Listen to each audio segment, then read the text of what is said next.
to the Lake Hite, which is located at the northern part of Dise in the Dibag Ngulu zone of Amara region here in Ethiopia. And I'm going to show you how do we get there from here in Dise using the public transportation. It's gonna be so exciting, so stay around. Start from here, we took a public van from Inaria, which is the public terminal of Dise, going to Hite Piazza. And when the passenger van is full, then it will leave.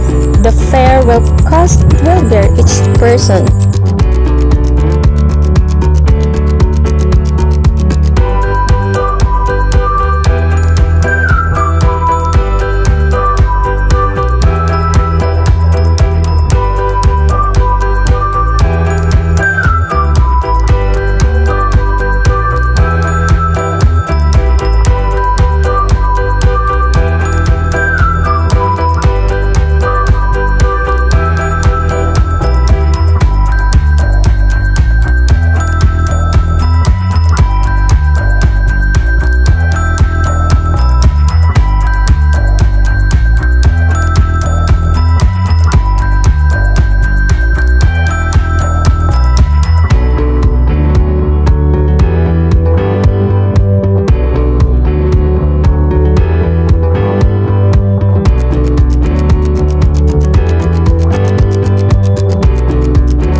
When we arrived at Hite Piazza, we took a bajaj going to Stephanus Church, where the Lake Hite can be seen.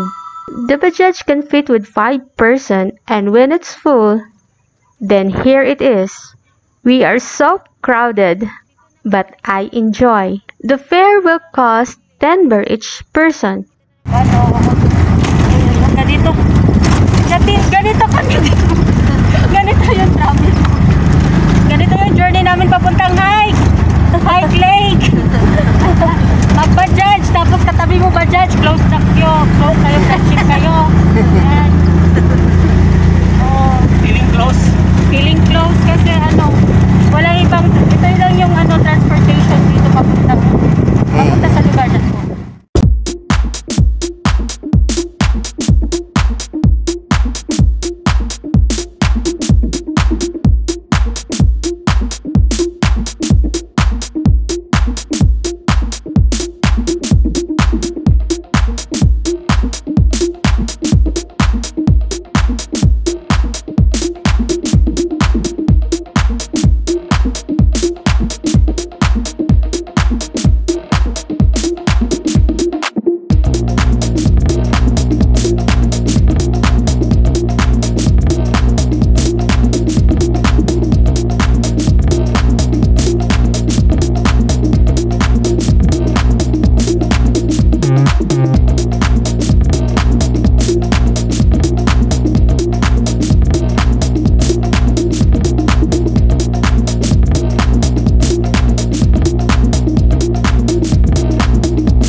Right up here is the Stephanos Monastery, where only men can get inside.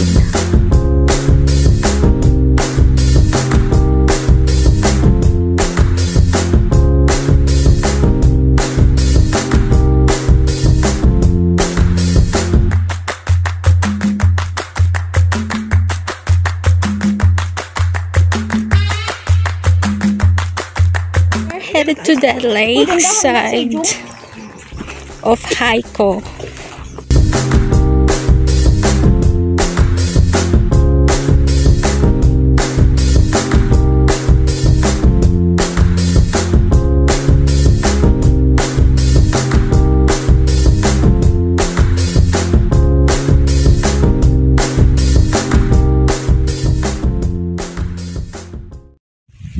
So guys, ayan, medyo malayo-layo talaga yung nilakad namin para lang marating tong lake hike na to.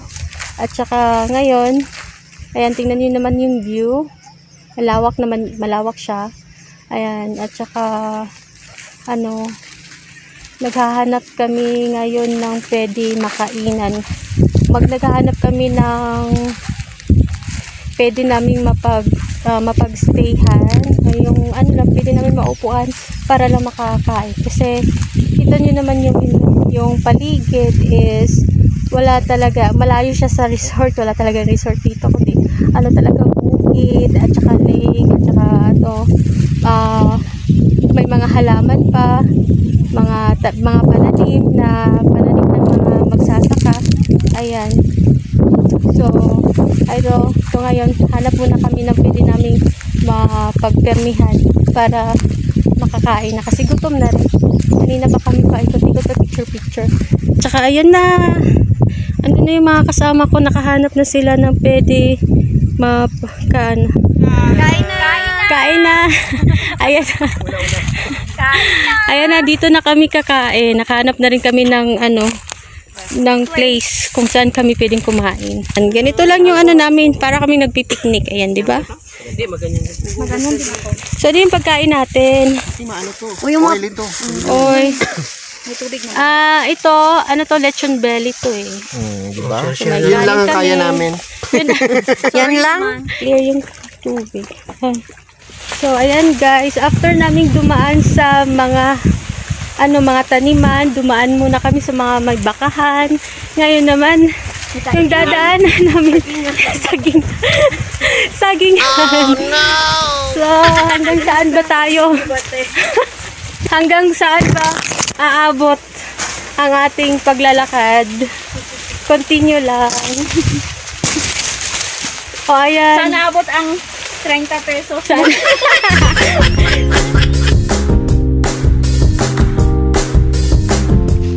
So, kailangan, pag ganito na hiking, mag-trekking kayo, naka-shade. Hindi. Dapat naka-sneaker. Ito ha.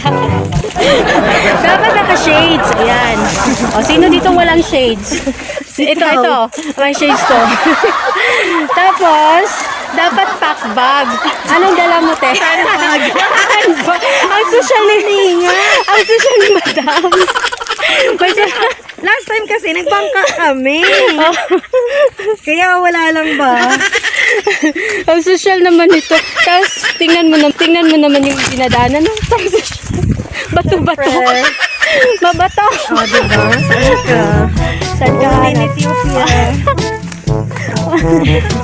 Only in Ethiopia. In fairness, maganda na naman na dito.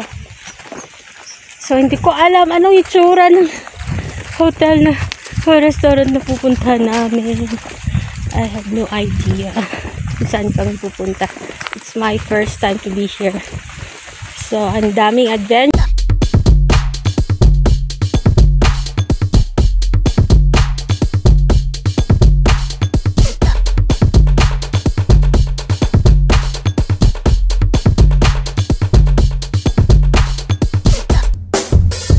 Medyo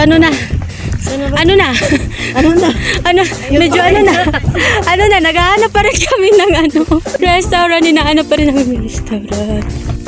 medyo malayo-layo na yung nilakad namin pero wala pa akong nakikitang medyo klaro na patutunguhan. Talaga, hindi pa nakikita. Wala pang sign of progress. Saan ba tayo? Human exists. Oo. Since it's Ethiopian Christmas, we give something for them. Welcome gana. Welcome gana. Amas gana na balat. Amas gana. Ulo. Amas gana. So ayan, finally nandito na rin kami sa So maghahanap na lang kami kung saan kaming restaurant pupundo. Mag-i-stay na makapagpahinga naman kasi nakakapagod talaga pag mag-hiking. Maghirap talaga mag-hiking sa lake hike. Ang dami mong obstacle na pagdadaanan. Finally, we're here. We got the place. So, ito na ba yun? Dito na yung restaurant. Mahaba to. Mahabang street na restaurant. So, ito. Mga 2 kilometers pa to. Ini-imagine ko kasing restaurant iba eh. Pero iba yung nakikita ko, kubo-kubo eh. Cottage yan? Cottage pala to. So, ayan. Ang cute ng mga cottage, napaka-unique. Talagang African na African yung design niya. O, diba? Tuloy pa rin ang awit ng buhay ko. So, ayan na. Finally. Pero parang nakakakita na ako ng restaurant. Restaurant na nga. Makakapagpahinga na kami. Makakapagpahinga na kami nito. In front of the lake. So, there's something restaurant over here. So, ito yung makikita yung restaurant na dito na nakaharap sa lake. Ayan, ang gaganda nila kasi pwede kang tumambay dito. Oh. Finally, nakakapagpahinga rin under the shades of this huge tree. Ayan. Sarap ng hangin, fresh. Tsaka nakaharap ka pa sa lake talaga. Hindi nagdadasal sila. Dasal sa rin. Praising song nila. Praise. Malamig. Ay, malamig yung Lamig no? Sarap. So guys, tapos na kami makapagpahinga doon sa restaurant na tinambayan namin kanina. Ngayon pauwi na kami. Kasi pagod na. Hapon na rin. Tsaka mag-prepare kami para bukas. So abangan yung next adventure namin for tomorrow. Mag-hike kami sa nakalimutan ko yung pangalan ng bukid na i-hike namin. So ayan for today's journey. Ayan yung journey namin for today. So see you on the next video. Bye. So bye.